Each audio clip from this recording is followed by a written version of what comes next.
Hello, everyone. Welcome to the Cosmic Wizard Show. And I'm here today with Michael Hartigan from One Sky Astro. And we're going to be talking about oppositions again.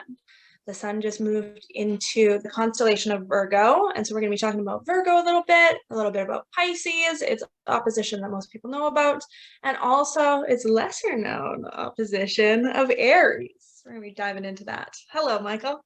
Hey, Ria, how are you? I'm doing good. How are you doing? Good. Thanks for having me. Of course. So you have a lot of experience with Virgo energy. Is this true? Yeah, personally, I'm a Virgo sun, and then I have 5 other bodies in Virgo. All right. I have a Virgo rising, but no actual planets in Virgo. So it'd be Yeah. interesting. So But I've had fun working. where's your Mercury? My Mercury is in Leo. Leo. Okay, so I'm Aquarius rising, and my Uranus is one of those Virgo planets. So I do have Oh, like okay. even like a Virgo ascent, a Virgo sun, and my chart rulers in Virgo. So. Oh, interesting. Okay, cool. So yeah, let's dive into Virgo a little bit. Of course, it's sort of known as the analyzer of the zodiac, very practical, very the helper, the fixer a little bit. Right. Do you find that these energies are alive in your life? Um, let's see. Analytical, definitely. Fixing people, I think some, yeah, and everyone's experience That's is a a little different. stereotype, of course, Oh, right? absolutely. But I think they're stereotypes for a reason. I think it's good to bring the sort of cliches up, and just to talk about my own experience. I sort of, I don't know. I sort of got the memo early on. You can't fix anyone. Like, Mm-hmm. you can barely even help people unless they're trying to help themselves. I never really got that like kind of people pleasing thing that can happen there. But I have wrestled with some of the analytical, the sort of like just kind of Virgo really tends to humility and service, and I've experienced those impulses, just that I want to just take part in society, but not in an exploitative way, but I want to instead do something good, something to try and kind of uplift it. That's a very Virgoan urge. For Yeah. sure. Okay. And you with an ascendant, I find the ascendant really, these are the qualities, that the development of the qualities of the ascendant tend to pull the life along and sort of drive the life, and then kind of increase as people get older. Oh, okay. um, Yeah. have you felt a little more organization in your life as you've moved forward through it? I mean, yes and no. Organization in general is something that I struggle with a little bit. But definitely this like urge to be of service is something that, wasn't that apparent when I was younger, but has been like building and building as I get older for sure. Cool. And that's a good way of like looking at or a good example of what I was pointing to earlier, that like everyone gets their own sort of expression of Virgo. It's like within that set of qualities, some people really pick out on. So like Virgo, a lot of people have a big martyr complex. They really wrestle with a lot of guilt and shame. Yeah, for In sure. mhm, That's it's something I've big. found in like session work a lot. A lot of people Yeah, with Virgo placements do struggle with this shame aspect. true. And it might be an earth sign thing. It goes to Capricorn too. There's a lot of guilt and shame, a lot of repressed stuff in Capricorn. In Virgo, I think it's just that there's I mean, part of it's the hangover from Leo, that we're coming out of Leo and we're realizing, oh my God, it's not all about me. And we sort of like have this kind of like a pendular swing impulse, right? To sort Yeah, of like, oh my God, I gotta make up for my forget to make yeah. up for my whatever we did in Leo, right? What happens in Yeah. Leo stays in Leo. Right? If only that were true. But If it only carries that were into true. It's funny, I'm laughing because Mhm. last month when we were in Leo season, we were talking about this like read the room sort of vibe that can Yeah. come with Leo. And I definitely had some like instances where I found myself sort of like walking into walls a little bit and then being like, Mhm. oh my, I have been silly, you Yeah, know? yeah. Well, I So, think so I understand this sort of like Leo hangover vibe that you're talking about. right, right. Yeah, Leo's amazing. Leo's really different from the others because it's like the sun stars, and Mhm. it's different, and it reflects that the sun's a star, and like no one else is. Virgo's really different too because Virgo's transitional, like from Aries to Leo, and I'm sorry. I'm sort of bummed. The thing I'm most bummed about, probably in my life, with all these processes that are going on right now, my personal life is totally, it's a sea of transitions. Is that I stopped making these lunar cycle videos. I took a break on my lunar cycle videos right as I was like unfolding from Aries, Taurus, Gemini, Cancer, Leo, and then it's like, put the brakes on it. Yeah. So I don't want to really go into direct continuation of that here, but I want to say that that Virgo is one of those energies that it stands out because in Aries through Leo, we're basically sort of like hammering out the shape of our ego, Okay. you know. And but then in Virgo, that's like the whole bottom of the chart, let's say the lower half, if we're looking at it from a houses point of view, the houses that correlate with Aries through Leo, first through fifth. If we're looking at that sort of like below the horizon, that area of the chart is like about ourselves and our personal selves. Mhm. Then when we look above the horizon, seventh house, eighth house through 11th house is all about society and other people. It's all cat in the background. I don't know if it'll make its way into the recording. It's gonna I do heard some it a little bit, zoomers yeah. here, yeah. But um so Virgo is a transitional sign because Virgo isn't really about the development of the ego. Virgo's about, once we've developed that ego, we have to integrate it and make it ready for like Libra to deal Okay. with other people on like equal footing. So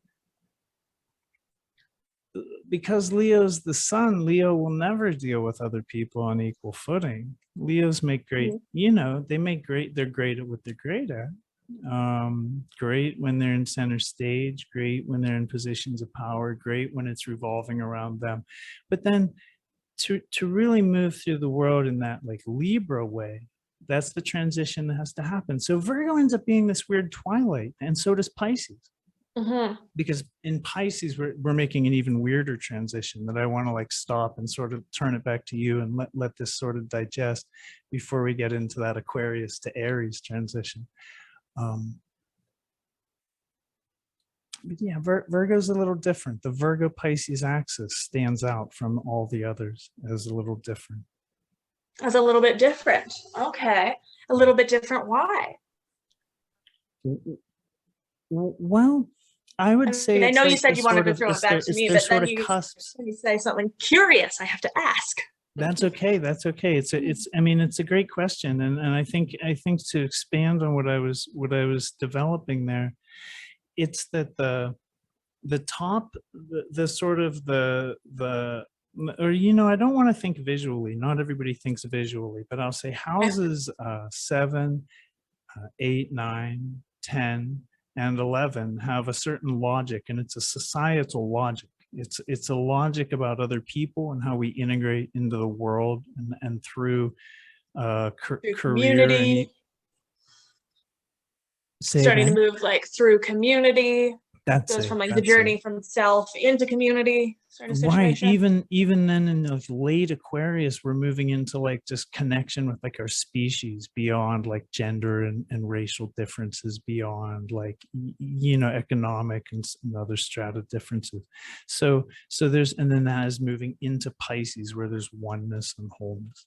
But Mhm. not to get ahead of myself, the Virgoan energy is different because it's an energy that is just a sort of twilight energy, where the whole arc of development through first house, second house, third, fourth, and fifth house is about personal development, shoring up and strengthening the ego. We need a healthy ego to move through the world. Like there's nothing wrong with ego. The spiritual people and Buddhists who understood ego in spiritual ways, and then are often misunderstood in the West as saying no, ego is a bad thing. That I don't want to bring any kind of ego confusion into this. I'm not down on ego. If you didn't have an ego, you would step out of you'd just walk off the sidewalk and get hit by a bus, right? Yeah. You need an ego. Yeah, for So sure. the development, and this is a complex thing. This isn't just about like big bus, come hit me. No, this is about like this nuanced social dance of power and survival that we do. We move through the world in a very complicated way. And so the first house to the fifth house is all about that, right? But Building it up.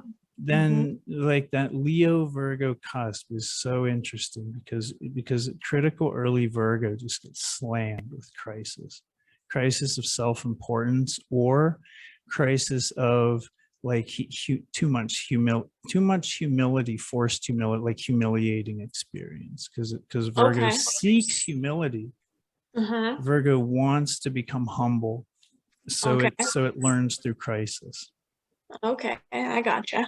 And crisis of self-importance, is this like more of this like Leo hangover that we're talking about? That's it. That's blew yourself up too much and then now something takes you down sort of situation? That's it. Right. See, in Leo, the same sort of behaviors that can pick you up and move you forward in life. In Virgo, those behaviors will just get you smacked down. If you get that Virgo influence in your life, this sort of self-aggrandizing kind of like, big boisterous moves, and Virgo's like, no, yeah, none of that. Yeah, it's a really humbling influence. So like really, like Virgo is kind of one of the workhouses of the zodiac, right? Oh yeah, like, monstrously so, because that's how it channels its anxiety. So it works itself in. So it works itself out of problems. It's like Virgo just is like it's like all it has is a shovel. You got to dig itself out of its hole. It's terrible. And anxiety is like high anxiety is also stereotypically Virgo as well. Yeah. It just follows Mercury everywhere. There's no mercurial expression in there's no mercurial expression in astrology that doesn't have some attendant, just sort of like a little bit electric, like high strung, kind of like. I mean, even you can see. Because it's all very mental, right? And that goes with it tends to the mental. You can see in the natural square that the sign of Gemini and the sign of Virgo are a natural square to each other. The square produces anxiety. Mercury just inheres, in every way in Mercury, which is okay, because anxiety is a survival mechanism. Stress is a survival tool. So we shouldn't be down on stress, and we shouldn't be down on anxiety. Just like I heard someone define anxiety recently as just like information that is waiting on action. That was interesting. That could work, right? Yeah. That could really well work, and that could play that could go to the Virgo Aries opposition. We'll come back to that, information waiting on action. That's really interesting. But I do think that Virgo is all about working with anxiety and stress in healthy ways, channeling it really constructively. What Virgo in Virgo, there's an impulse to organize everything. There's just an impulse. It's so, who is that? Marie Kondo? Am I getting that name right? Okay. So, does this thing bring you joy, lady? Yeah, Yeah, that's like my this, like but it's just this, like, let's fine tooth comb and alphabetize. This is a very Virgo energy. So it's a coagulant. It's a coagulant. Virgo is a coagulant. It brings okay. things together in organized ways. In order for individual things to form a bigger thing, there needs to be organization. You can't just chaos it. Then the Hmm. big thing won't organize itself. It won't have its own agency as a transcendental thing. Hmm. I And we'll don't talk know. about agency more when we talk about the Aries opposition too, I think. But I think it Yeah, would be we'd be remiss to talk about Virgo and not mention its sort of health aspect. You know, there's a desire for like purification there. right. And one thing that I always find very um I've found it very true in my life, and I've always attributed it to Virgo, but I also tend to find that it's like true within the season, that the sort of link between Earth and Mercury, oftentimes Virgo energy will like speak to us through our bodies in Mm, ways that can be kind of hard to recognize. You know, when it's sort of like out of balance, it can turn up as like a hypochondriac sort of vibe.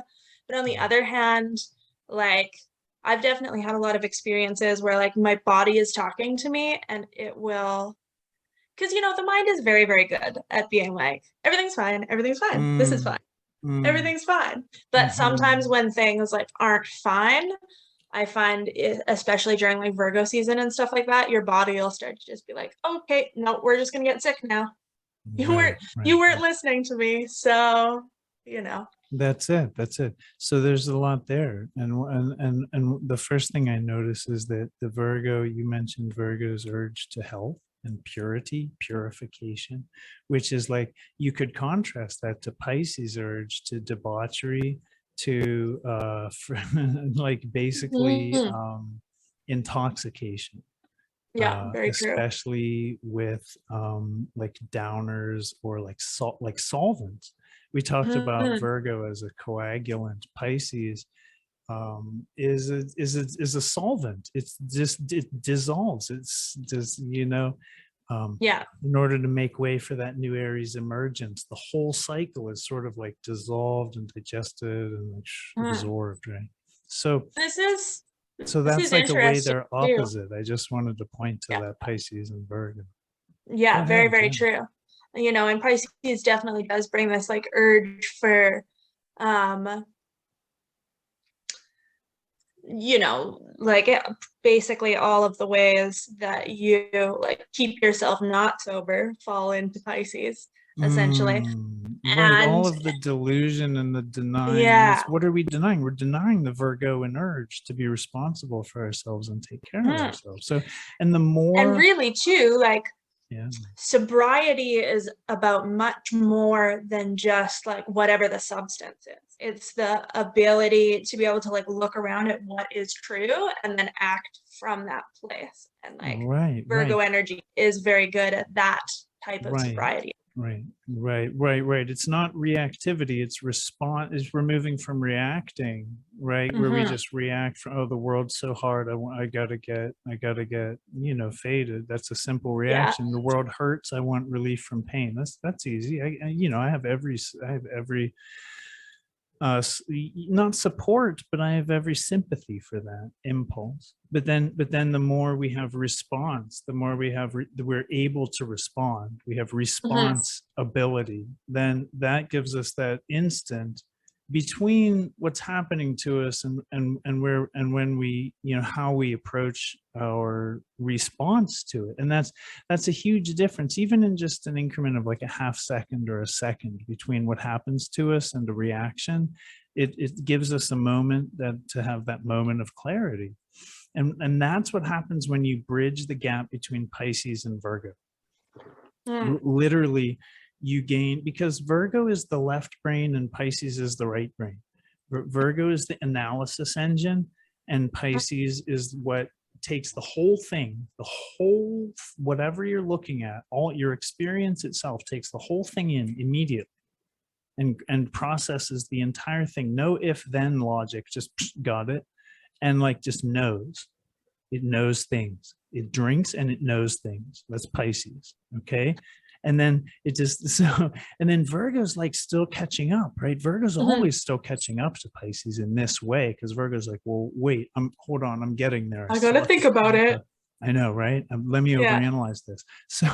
So when you bring them together through meditation, through yoga, through bringing the right brain and the left brain into correspondence, through hemisync technology or holosync or binaural beats that bring anything proven, and by proven I mean show me the science, I need to see it, but proven to bridge the gap between the left and right hemispheres with neural growth, such as all the activities I mentioned earlier, and also stimulate neural growth in the corpus callosum, these areas that bridge the hemispheres. We start to get whole brain thinking. Corpus callosum. It's an area. It's a brain area in the midbrain between. It bridges. It has connections, physical connections to the right hemisphere and the left hemisphere of the I think it's the cerebral cortex. That's what I'm trying to say.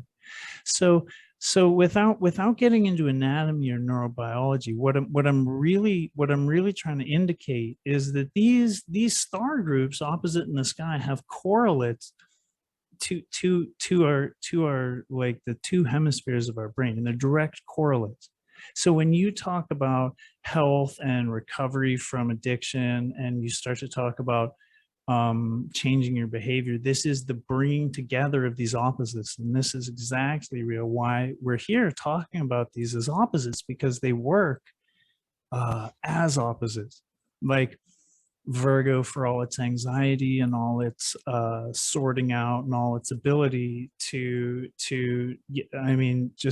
face plant, to trip over itself, it gets in its own way. It needs Pisces' ability to just chill out, that Pacific, like, hey man, everything's cool, so well, and I feel like Pisces is such necessary medicine for Virgo too, because the inclination can be like to just try and control everything, like if we can just get to it before anything happens and tend to all of the details, then we don't have to pay attention to anything except for all of these very minute things we're paying attention to. And it can get very, very controlling. And at the end of the day, the medicine for Virgo is to know that like whatever is happening is what's supposed to be happening, whatever's happening is perfect. Which is very much the Pisces accent. It's very much Pisces, right? It's right across. And you can say that about Pisces too. Like in Pisces, like is Pisces get a little too whatever, man. Well, yeah, it is, but that's almost like a symptom, because Pisces is acting out of an impulse, and it's a primordial impulse. It's the impulse to experience the transcendental reality, the thing that can't be named, and so it seeks to spiritualize. That's Pisces. That's what Pisces wants. It wants to spiritualize. So it needs Virgo's like boundaries. It needs Virgo's sensibilities. It needs all of Virgo's things in order to organize its experience. And the ability to actually because do if I could just about finish that up, I'm just going to want to say we transcend in a stepwise way. We never transcend like just to explode all at once, become realized, or it's always a journey. So Pisces will always have its eye on the prize, but we need Virgo to make that journey. Well, and two, like one thing with Pisces energy, it has like access to a little bit more unconditional love, and a lot more of like knowing of like just how good things could be if we could all get our shit together.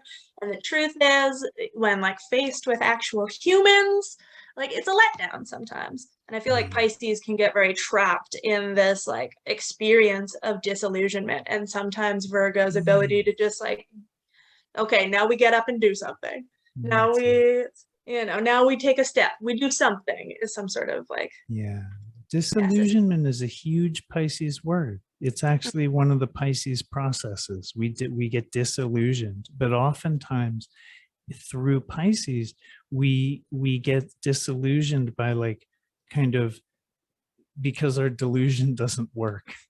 you know, because they never do, because they Yeah. don't reflect reality. So they don't have that real power. So we Living that in bubble pops. stories. Yeah, Yeah. all our stories, man. The bubble pops in Pisces. Um, it's interesting because the same way that Pisces spiritualizes and kind of needs Virgo, like Virgo it's totally opposite to that cool, like everything. Like Virgo analyzes it totally with a focus on imperfection. It's so negativity biased, it's so strong, it's going to focus on the flaw, and in doing that, what it wants, like Pisces seeks to spiritualize, Virgo Mhm. seeks to improve. Mhm. It wants to improve, so it focuses on the negative, and then it just needs Pisces to chill the fuck out and de-neuroticize, because it has to like that's the what Pisces has is like a ladder, and all Virgo has is a shovel, and it's neurotically just dug itself into a hole, and it can't chill the fuck out. It can only keep digging, but you can't dig yourself out of a hole. And at some point, the Virgo limitation is solved by Pisces, because Pisces and the stopping the analysis, letting things be good enough, Mhm. right? Chilling the fuck out. And like I said, just de-neuroticizing, de-anxiety-fying the situation. That's what A little bit of Pisces does. surrender. A little bit of surrender, yeah, a lot of forgiveness, whatever it takes. Totally, Yeah. that's just it. So you can see how this axis, this interplay works together. Mhm. Cool stuff, cool stuff. Well, should we tackle? Well, is there anything else that you wanted to say about the Pisces Virgo axis?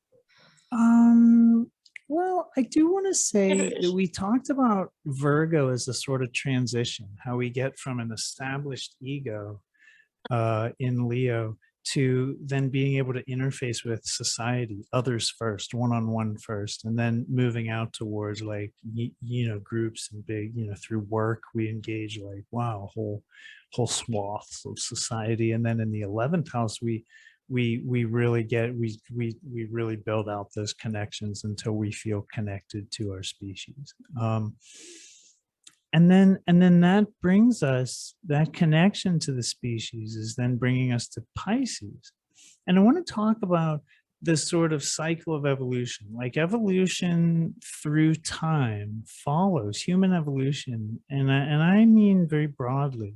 It follows like a Aries, Taurus, Gemini, Cancer, Leo, Virgo, like a stepwise phase. And so after we've moved through Aquarius, and we have this Pisces thing, we've got our connection to the bigger picture, Mhm. whether it's our groups, whether it's just our friends, whether we've really evolved to see, like, oh wow, as a species we're kind of one organism, whatever. Mhm. um what has to happen is, like, that's sort of like we've come around the wheel, we've come around the circle, so it's like we want that completion, but it's like, well, where do we go from here? Just like we spiral through space seemingly forever, we kind of sort of do this dance through time, and in order to make way for a new emergence, a new kind of Aries, kind of like first step out, there's a process that has to happen. So we have to integrate everything from the last cycle. We have to sort of, like, it's like we're leveling up, right? If we've done the work in the cycle, we'll level up. If we haven't, we'll repeat it. That seems to be how that works. But in order to integrate a whole past cycle's worth of let's say experience and information and evolution into that one spark that's just going to be the next Aries impulse, you need Pisces dissolving kind of qualities, and those, like, immediate recognition of the whole picture kind of qualities, to just, like, even look back over the whole last cycle and just, oh, got it. Mm. And that's ultimately what we're doing in Pisces, like, as it relates contextually to the whole cycle, is we're seeing the whole thing, because our vision from Pisces is like, oh yeah, I got that, I don't need to think about it, I know, I get it, because it's from that point, like, okay, I've internalized it. Mhm. I've internalized the lessons of the last cycle, that we can move on to Aries and start the next cycle with those lessons like intact. They've become part of our instincts, they're part of our gnosis, they're like in our DNA now, they're in our bone marrow now, they're in our the light of our spirit now, you know. Is Mhm. that is that so Yeah, so I it's see what hard you're to saying. talk about Pisces. Pisces is a real twilight zone.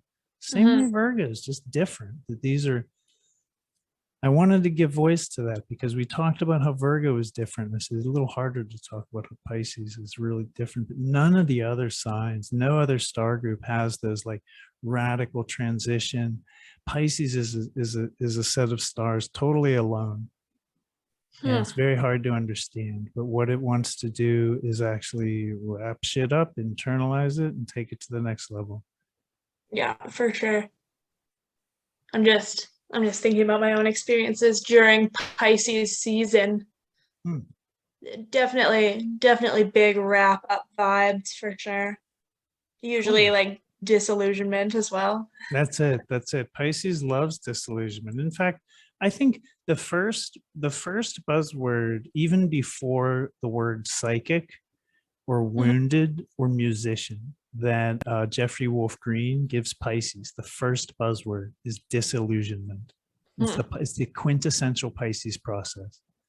Well, there has to be like some sort of like a trigger to moving into the next cycle, right? That's And it. That's it. once you've finally like seen something to its fullest, like it's sort of the human condition at the end of the day, it's never going to give you what you want. It's never going to be Right. exactly what you thought it would be, or the story that you made up in your head of Right. everything to Right. give you, Right. whatever it is, And right? it shares that with Virgo in that it's always, but Virgo's looking for that and expecting it. Right. Mhm. Virgo's trying to Yeah, it's find it. working towards that for sure. Right. Right. Right. Right. And that's, they're just If I could so, just do this well enough, I'll find it. maybe, yeah, I might get that complex, or it might just never give up, and so reduce its chances of failure to zero. That's another very Virgoan attitude. But Mhm. Yeah. yeah, I think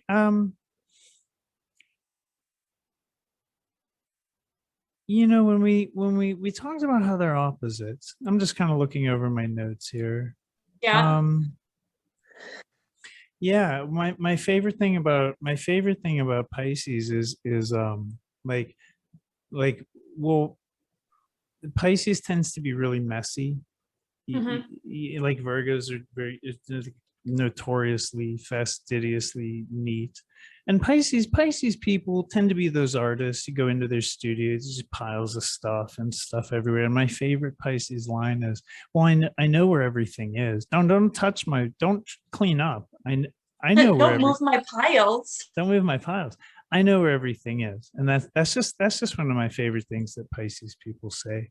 And I just think that like indicates the sort of opposition in the nature of them. Hmm. And just to say that Pisces is spiritual. It's not that it's irrational compared to Virgo. It's Pisces really is. People take Neptune as a very hard planet, a malefic, and there's good reason for that. But I think there's a beautiful, absolutely, truly transcendental and beautiful side to Pisces and Neptune that I think people don't talk about for two major reasons. One is because you can't. You just, words fail. Words are divisive by nature, and this is wholeness. When you talk about the oneness, as soon as I say oneness, you have a concept, and it sort of, it's like saying God. Like as soon as you Yeah. name that thing, you've lost it, you've murdered it. You can't talk about the absolute, and so that's immediately Pisces territory. So it's hard. And the other reason is related to that. It's an extension of that. Is that most people aren't qualified to talk about those dimensions. They don't have the experience there. When we have people who have the ability to guide others through these dimensions. We talk about those people as like teachers and gurus and lamas, and we like exalt them because they can show us the way through this territory that otherwise will like chew you up and spit you out. So it's there are definitely two faces to Pisces. And I wanted to give a voice to both of them. And Pisces, the important thing I think that to understand about that part of Pisces is that Pisces needs faith to make the journey to transcend the ego, right? Pisces needs faith. So it's allowed to be a little irrational. Virgo needs facts. Virgo needs science. Virgo needs proofs and repeatable, right? Like Virgo needs the scientific method. And Pisces, it's sort of like twin sister there across the sky. It doesn't. Pisces needs to be irrational. It knows what it knows. It doesn't need to. It doesn't need to have it proven. Yeah, it doesn't. It doesn't. That's okay. I get you. That's just it. It knows exactly what it knows. You know, it's experienced it, so it feels it, so it knows it. It's going to places that the ego is going to break down, right? It's going to transcend its own limits if it's doing its journey right. And so you're going to need faith and a sort of irrational belief that things are going to be okay somehow in order to go where Pisces wants to go. So those things that drive people nuts about Pisces, like those you want those there, right? They work real well, but you just have to know sort of a little about their purpose, I think. I feel like that speaks a little bit to Pisces' traditional ruler, right? And the Jupiter aspect of like need to believe that everything's gonna be fine, you know. I think there's an amazing reason for that correlation. I've always seen Jupiter to be just like a little naively hopeful, but just overly empowered, just unstoppable in Pisces, like just the full force of like almost I think in a less limited way than Sagittarius, really. I think Sagittarius has more inherent limitations to Jupiter than Pisces might. Jupiter and Pisces, yeah, it just seems those people that I've known, man, they're like Jupiter in the 12th house people. The joy is just transcendental. It's almost like this just effulgent, bubbly, spiritual.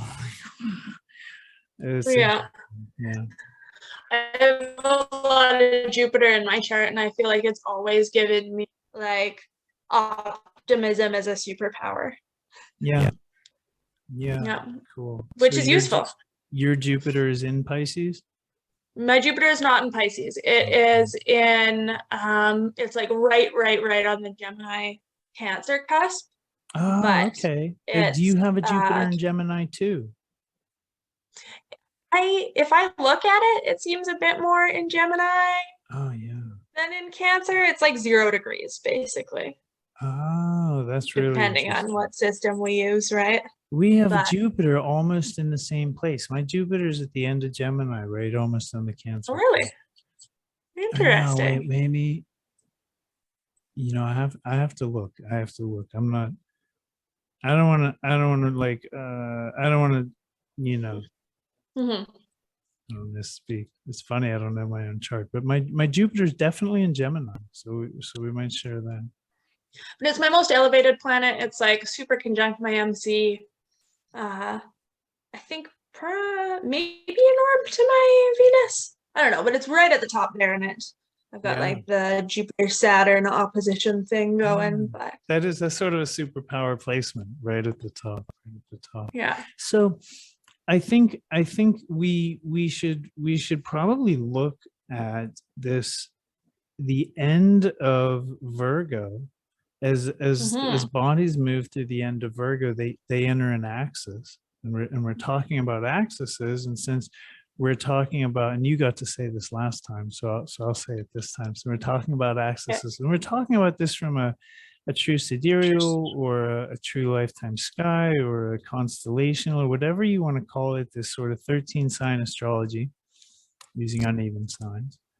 So this is the branch of astrology that Rio and I practice. So when we look at the very end of Virgo, it actually naturally opposes the very beginning of Aries, which I find really interesting, especially from the point of view of what I was saying earlier about Virgo's transitional quality towards Libra, towards making our self ready for other people, because it almost like wraps up that whole process. We in Virgo, we kind of touch Aries again, where the whole thing started. And as we wrap up Virgo, we inevitably are forced to deal with that Aries again, just as we move into like Libra. So it's, as always, there's a natural Aries Libra opposition in the sky, and there's like a real sort of everyday life kind of self and other, or an I thou kind of. It's like a very clearly defined axis with a lot of expressions in daily life. So if you followed all that, I think it's neat that we bring things full circle, touching on Aries again right before we move into Libra, where that Aries axis is so relevant. Well, this is interesting. This is one of the oppositions that I'd never really considered before, and that's the fun thing about using the actual size space of the constellations, is that there's all sorts of oppositions, right? And one thing that really came to mind thinking about this one is, Virgo is, quote, the virgin, but like back in the day, virgin didn't mean what it means these days. Like it meant, it meant a woman who was like not married, of her own, her own power, basically. And that's what was brought to my mind when I was like, oh, Aries is an opposition. That's interesting. Yeah. And I find too, like, it is very much a quality of Virgo energy. It can come out almost in the like, I'll just, like, if you want to do something right, just do it yourself kind of vibe that can come with Virgo energy a little bit. But they are very, at least like most of the Virgo people that I know in my life, are actually very independent and very, focused. They might be quite focused on like it speaks to this sort of transitional energy that you're talking about. They may want to be of service. It's almost as if like service is like the gateway drug into like actually being in community with people. Yeah, that's just a thought that came to my mind at this moment. But like a way of moving in transition into society a little bit. Yeah, that's it. If the impulse starts with you, and if you have an impulse that is then like greater than yourself, or like somehow you see beyond the end of your own nose, right? Then I think that's gonna translate as an urge to be of service, to be of benefit to others. Yeah, but then that does get you drawn into society, like, oh wow, and then that makes you valuable to others, and a whole host of things happen. Sort of like wanting to be helpful. But it's sort of like the step into like actually being more like meaningfully a part of things a little bit. Yeah. Rio, I wonder, I just shifted to gallery view from like, I had this in speaker view where my head was tiny at the top of the screen and yours was enormous. And I'm wondering if it's going to record that way. So now, like because I shifted to gallery view a while ago, but. Yeah, but I know it's just recording on my computer. Okay. So I'm not sure how that's going to work. So we may have to, we'll see, I guess. I guess we will see. I think the audio of this is, a lot of this is really valuable. So I guess people can just watch your big head, and my head will be very small until about 5 seconds ago. Now, that's funny though, because like you're the one who's probably, you've been talking a lot. But wouldn't it switch back and forth to who's actually speaking? No, it's not on. I don't know. We'll have to see. We'll have to see how the video comes out. We'll have to see how this works. Yeah. I don't know.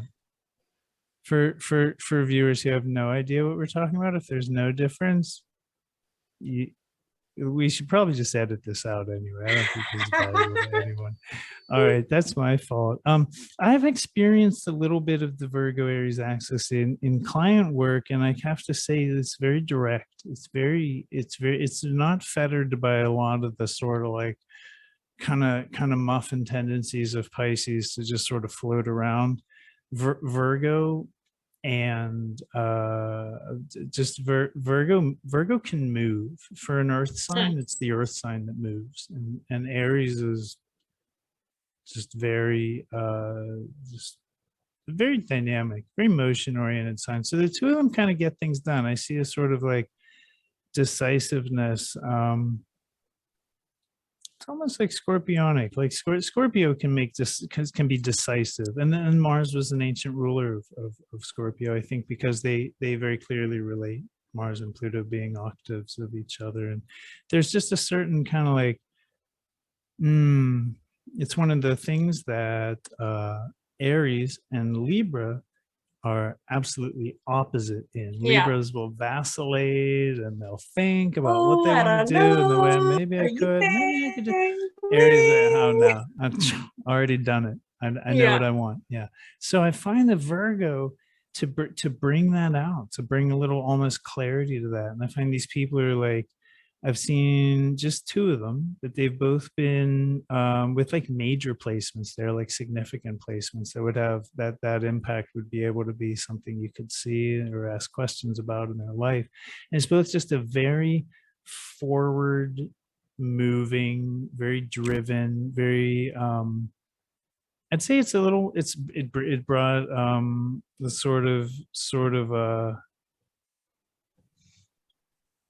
more developed movement than the raw Aries movement. I think the raw Aries movement is instinctive and instinctual. And then I think when you combine Virgo's sort of like analytical insight quality, I think you can get actions that are either a little more effective or a little more Organized for sure. yeah, a little more. Yeah. So I think, did you? That takes that power and that energy and directs it a little bit. Yeah. I was gonna ask if you got that, if you got the audio of what I was just saying. I wasn't sure if it came through, but yeah, that's just it. That's just it. It can direct it. It can take what Virgo knows and it can give like to it. So it's really interesting axis. I'd just really say it's like very capable of action where other so if we're looking at an axis, we're probably dealing in, like, let's say a natal chart with an opposition, right? To bring both of those in to make it relevant. Or you could say also, if a body is just in that those late degrees of Virgo, which are opposite, there's going to be a natural connection. But the two I'm thinking of are cases of oppositions in that axis. And there's just strong people who are very familiar with their own power and could really take action in those areas of their life. So that's been my experience. I feel like both are good, sort of what we were speaking to earlier about this like ability to respond to what is on a really like quick sort of on a kind of that sober level of just being able to like see what actually is happening here and then move from that place. What are we going to do here? Yeah, that's really interesting. That's a really interesting observation. We tend to think of responsibility as one of Saturn's buzzwords, but it's actually more of like a holistic response to balancing ourselves. I think there's a lot of angles of approach to becoming less reactive and more responsible. And I think, in a way, I think that's what the axes are all about, in that every set of stars has its own limitations, and in that limitation, when you reach the wall, the threshold, and you come up and you're frustrated, the answer's always across the sky. It's always so in a way, I think that it's always going to be a little bit more empowering in that way to think of things in terms of the axis and the oppositions. Yeah, again, that's kind of why we're here having this series of conversations. Yeah, for sure. Yeah. All right, so let's see here. Let's think about other ways in which they're similar and other ways in which they're very different. I feel like Aries and Virgo may have a little bit of similarity in their and two, I think it might help in what I was just saying about their like ability to actually like move forward and like take action on things. But I feel like there might be a little like similar kernel of judgment there, right?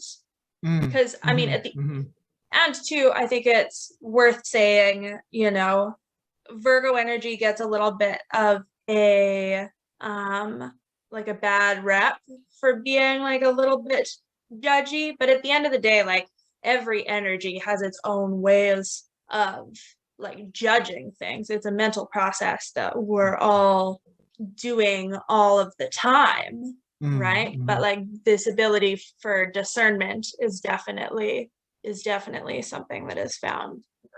Yeah, sure. I think it reaches and from a peak much in more Virgo. Yeah, and in a much more sort of like instinctual way, I think it kind of like vibes in a harmonious way in Aries a little bit. It does. Aries, I mean, Aries and Mars get really judgy. I mean, Aries and Mars, there are several configurations that I can think of, but one of the classic signatures of whether it's like xenophobia or racism or just real strong dislike of others is as a lot of those expressions are when you get Mars or Aries all tangled up or with the wrong stars or in the wrong angles or relationships. You just have that sort of like just screw everyone else. And Aries and Mars will get a little judgy and a little for different reasons than Virgo. Virgo's got that negativity bias. There's nothing's ever good enough. Everything's just like, if only they'll overlook 99 awesome qualities, but they'll focus on that one. Like, her glasses were crooked. It's like, no, you had an awesome interview. Your glasses aren't even crooked, by the way. I just mean like I'm just giving like, random random rise to just some nonsense that illustrates Virgo. But yeah, I do think that they all have all the stars have ways of processing information, and when we're processing information, we're making decisions, we're discriminating, we're doing those things. But Virgo in particular is critical analysis. It's breaking things down. It's just getting to the raw facts and comparing and contrasting and digging. So it's like you have to be judicious, and Virgo's known for it. You have to be judgy in order to get to the bottom of like, what do we want? Which is best? What do we need? What is the situation asking for? Where Mars, I think, is just judgy because it's immature sometimes and it doesn't want to. And I'm not characterizing Aries people like this. People are really quick to say, oh, he said that about Aries. No, hold on, let me finish. Aries and Mars, they tend to be a little raw and a little immature in that it's a really primordial urge. The impulse is just it's very quick, it's very fiery, and it has destructive qualities it wants to spread. And so I think when you get to like the everyday life experience, let's say an interpersonal experience that's governed by the dynamics of Aries or Mars, might be one where instead of seeing across the way or meeting someone in the middle, which would be a very Libran thing to do, we just see that someone is a little different and they don't do things our way. and it's just that makes us fiery. And so we just you know, we could do anything from get grumpy to punch them in the face, and that impulse control goes to responsibility, right? But Yeah. you do just sort of see that straight up impulse, like that almost like Yosemite Sam, like varmint, you know, it's like it's just a rabbit, man, but it's not. It made him angry. He wants to shoot him. He's literally shooting bullets at the varmint. That's very Aries. And you know, it's not the whole of Aries. I just want to close by saying there's a lot more to Aries and a lot of benefits to Aries. But when you take Aries and you separate it from the rest of the zodiac, that's kind of what you get. You get this more fiery, reactive kind of, yeah. Mm-hmm. Okay. And so let's go into some of the like main differences between the two. I feel like Aries has a lot more of just this like unbridled energy, right? Whereas Virgo is a lot more fun. Yeah, they work together for that reason, right? Because Aries is a fire and Virgo is an earth sign, but the mental aspect is producing the air that fire needs to burn. So when we can give Aries the driven Aries impulse, that air, that intellect, that information that it needs to operate wisely out of, right? Can do wise actions and informed actions instead of impulsive actions or even selfish or angry actions driven by emotions or who knows what. You know, Virgo's rarely driven by emotions and who knows what. Virgo's informed, if nothing else. So the two of them, that fire, when it burns the air of Virgo, and I do realize Virgo is an earth sign.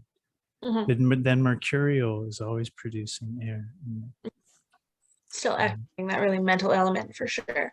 Yeah, and when Virgo can actually be inspired, you know, motivated and but beyond motivated, inspired, which is a Pisces thing. But in Aries, it's more like in Pisces, inspiration comes and it's like, oh, I have a dream. It comes in several forms. It could either be like the world could be better. That's very Piscean, or it could be like I could do this much easier, like assembly line or conveyor belt. That's very Piscean, or it could be the sort of inspiration that Pisces gives Virgo could be one of beauty, one of artistic beauty that could then Virgo could think about how to implement it. But in Aries, I think it's more of like I'm hearing like rousing music, like I'm hearing like victory music, like I'm seeing like excitement, like accomplishing excitement, right? Where it's less abstract. It's more like, oh, we could have that. Like it's like, oh, I have to strategize on how to get that. I need to like direct 100% of my resources to getting that. And this Virgo will just strategize, and before it has accomplished the goal. Yeah. Yeah, inspiration. That feels like something for sure, right? That fire energy, that vision. Yeah.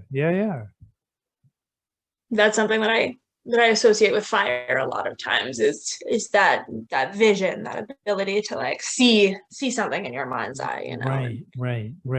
Have that sort of passion to want to make it real. But yeah, it's the vision before the reality, right?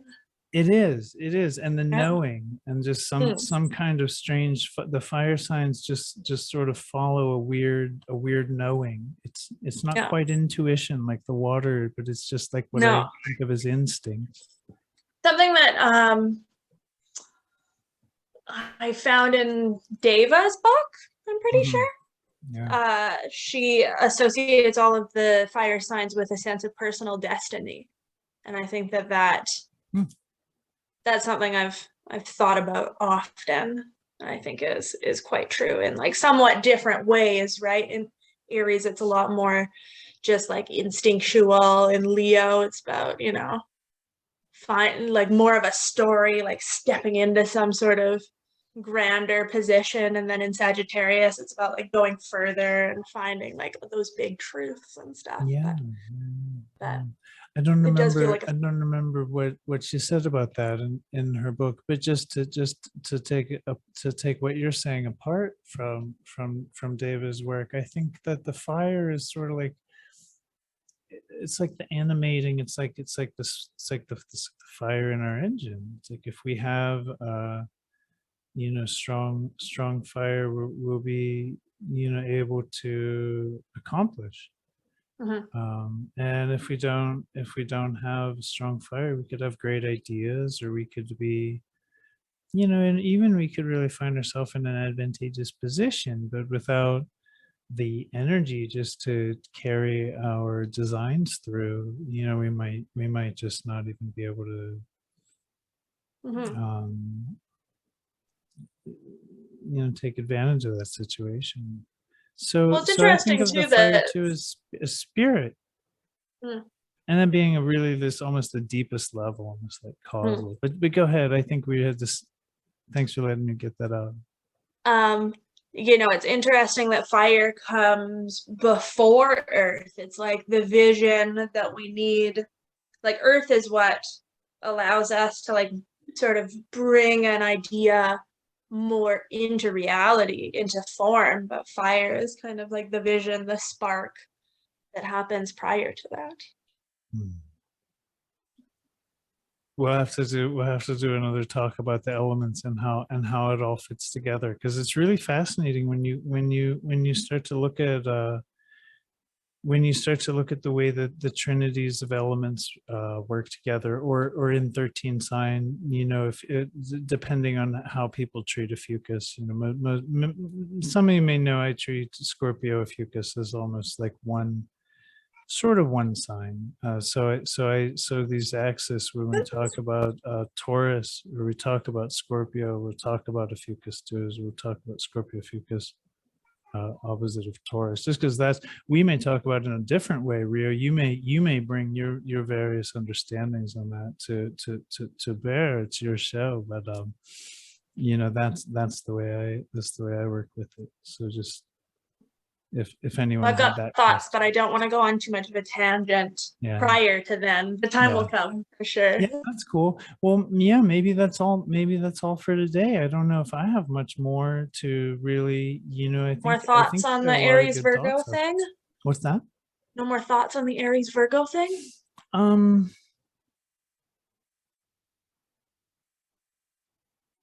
no, I mean, not really. I find you can always sort of like dig deeper and generate language, but it doesn't always make it helpful. Doesn't mean it's Um, actually saying anything more. Yeah, I Yeah. mean, I could expand on the relationship between Aries and Libra, and how it's sort of like paving the way, or preparing I mean, preparing we'll do that next month. oh, we could or we could leave it for people just to consider, just to think about how because next month we'll be talking about Libra Aries axis, and when whatever else pops up in there. So if we have any thoughts that, yeah, we want to build into that, we would have the opportunity. Mhm. So cool. Okay, cool. Yeah, I don't think I actually have anything more to add. So I think you're right. I think this can be it All right. for today. Well, cool. Well, thank you so much for just being with me and talking with me today. And I don't know, do you have any announcements for folks? Taking Announcements. Oh my a goodness, thank hiatus? you. It's true. It's true. I'm in the middle of a really delayed moving process. I'm taking a hiatus from making videos. I apologize to everyone who finds benefit in my work and who uses it. I can only encourage people to get connected to the community on Facebook, and I'll be back as soon as I can. Fabulous. Are you still So, doing readings during this oh, time? I'm booking January right now. I'm just not really as in any way like able to do, just everything's a little chaotic. for me to Totally be fair. scheduling readings. That's I do readings. I do natal chart readings and transits, astrocartography, and a couple other things.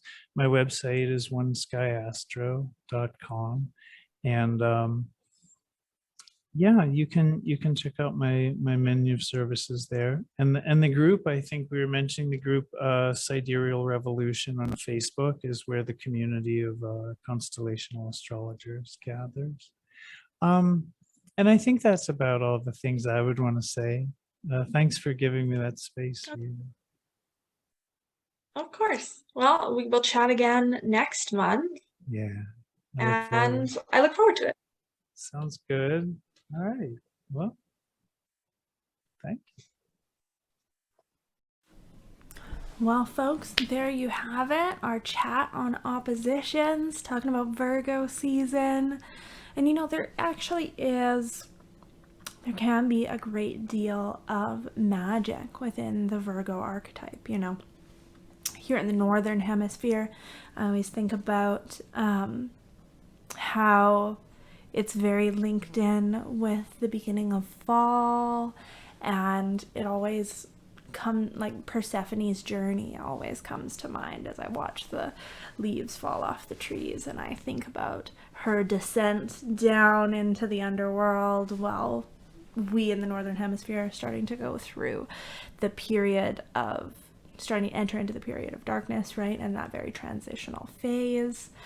And whereas Pisces can be very much, we talked about it a lot, it's very it spiritualizes. With Virgo, it can be a lot more of the practical magic kind of aspect of things. And if you're curious about delving more into these kind of themes, me and Verone, with whom I've done Cosmic Wizard episodes with before, are actually going to be hosting a 13-week deep dive where we go through the seasons of Virgo, Libra, Scorpio, and Ophiuchus. And it's really going to be a sort of transformational experience. We're going to be getting together in community, and the idea is to sort of follow this journey down into the darkness, it's called Enter the Bat Cave, right? And so we're going into the cave to release everything that doesn't belong to us, and to sort of enter into a really intentional period of healing.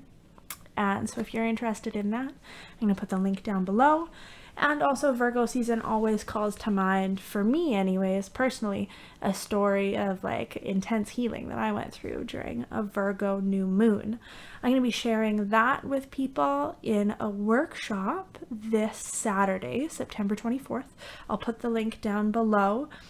If you would, it's free or by donation, and if you'd like to join for free, just let me know your email address. And if you want to throw a donation my way, you can follow the link below, and it's going to be happening at 9:30 p.m. Mountain Standard Time. Sorry for you East Coasters, but it's a little bit of a night owl thing. But I'm going to be sharing this story of how I actually healed my own asthma. And yeah, I can't promise that you will get some sort of miracle healing out of it, but I can promise you that it'll give you a different sort of point of view, a different perspective to think about the energetics of healing. And I'm going to provide you with the technique that I used, and you can try it out. You can try it out yourself and explore and see if it works for you, right? See if you can find any of these like energetic kind of links that may or may not exist, in my experience do exist, between like trauma basically and physical symptoms that we have. So if you want to do some exploring of healing, check that out. That's free or by donation. If you want to jump in and go on this 13-week journey with us, I'll leave you the links below for you to check out that. And thank you for watching. We'll see you next month and maybe sooner.